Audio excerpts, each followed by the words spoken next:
guys, I'm Dr. Abby Waldman from Brigham and Women's Hospital in Boston.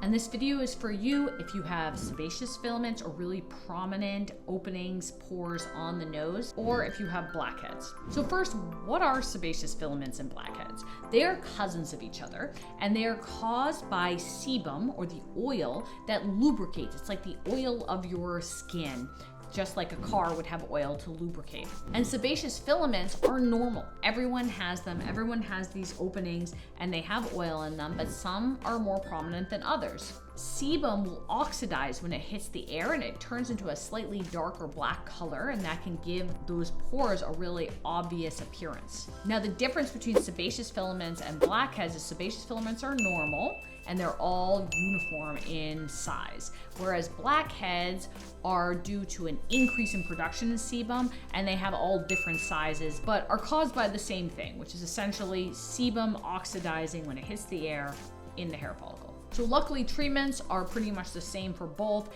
Everyone responds to different ingredients differently, and so what works for one might not work for others. So I'm giving you 5 different ingredients, so you can try different ones and see what works for you. And I'll let you know which ones can be used in combination with each other and which ones can't. And I'll also include links in the description. So the first ingredient on the list is sulfur.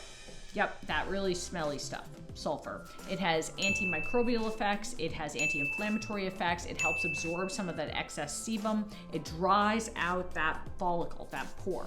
Usually comes in 2 different forms. You can use it as a wash.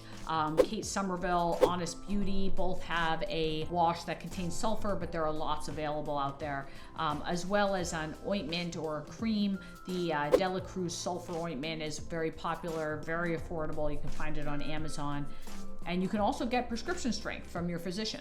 It can be a little drying and it is a little smelly, but the added bonus is that it works really well for rosacea for the same reason that it tends to be anti-inflammatory, antimicrobial, and it can help with papules and pustules related to rosacea.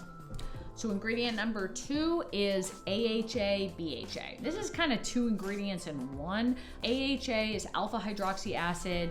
Tends to be glycolic acid is the most commonly used. For BHA, that's beta hydroxy acid, and the most common used is salicylic acid. Both of these work similar in that they dry out the sebum, they dry the skin, they reduce the amount of oil you're producing, and they really help to kind of minimize the pore that you're seeing on the skin. For BHA, salicylic acid, there's many different cleansers out there, some very affordable. There's the CeraVe Renewing SA cleanser, the Inky List salicylic acid cleanser, the Roche-Posay Effaclar acne cleanser is salicylic acid based. And then if you don't want it as a cleanser, I would recommend the ordinary 2% salicylic acid serum.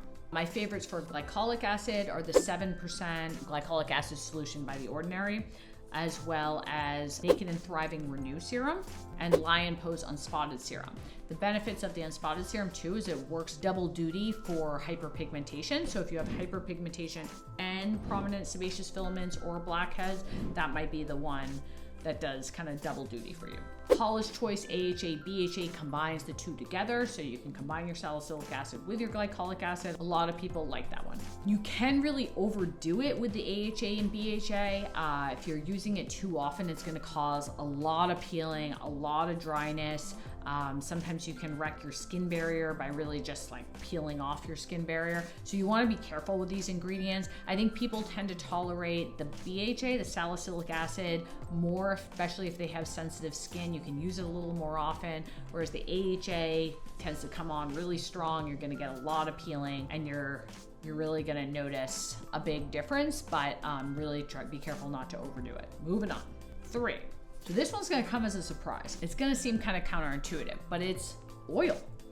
So oil dissolves oil. So when you have a lot of sebum, a lot of oil in your nose causing these prominent sebaceous filaments, causing these blackheads, an oil-based cleanser or just a face oil can help dissolve the oil that's in the follicle. Similar to actually how you would get off makeup, like an oil-based makeup. The key is to massage it into the area for quite a few minutes, anywhere from like 2 to 5 minutes. You don't want to like really scrub, but you want to massage it in, and then either blot it and wash with a regular cleanser afterwards, or just wash it off. The other name for this is oil gritting. I'm not sure why. And the ones that I like is the squalene cleanser. So squalene is the ingredient that's in sebum, and squalene is like a manufactured version of squalene. That's actually the one that I use by the ordinary. There's many of these oil cleansers out there though. If you just search oil cleanser, you'll come up with like a million different examples, including DHC deep cleansing oil, one by Dermatologist, and some people even just use like castor oil or a face oil and again, just kind of massage it in. You can use this with the other two. So you can do the oil gridding and then follow that with salicylic acid or an AHA, BHA, or sulfur. In terms of using sulfur and AHA, BHA together, they can be used together. Some people might find it too irritating. Okay, last two ingredients. So benzoyl peroxide. Benzoyl peroxide is great for acne. It's anti-inflammatory and antimicrobial. I find it's my go-to for recommending when people have like papular pustular acne, but it can work if you just have blackheads or even just have prominent sebaceous filaments because it's very drying. So it's gonna dry some of that sebum. That being said, it's not usually like the first thing I think of, but I have found some people where the other options don't work too well, where benzoyl peroxide is the key thing that works. So that's why I've included it here. The one that I use when I have breakouts is panoxyl. Again, lots available. These are common ingredients. And then last but not least, the ingredient that tends to be used for everything is retinol. So retinol or other retinoids like adapalene or prescription tretinoin really are the king and queen of drying out the skin. They minimize pores, they decrease sebum, they're really gonna even out the skin tone. But, and you've heard me talk about this on other videos, retinols can be super irritating, very hard to start. They can cause a lot of redness. So the key here is to introduce it slow.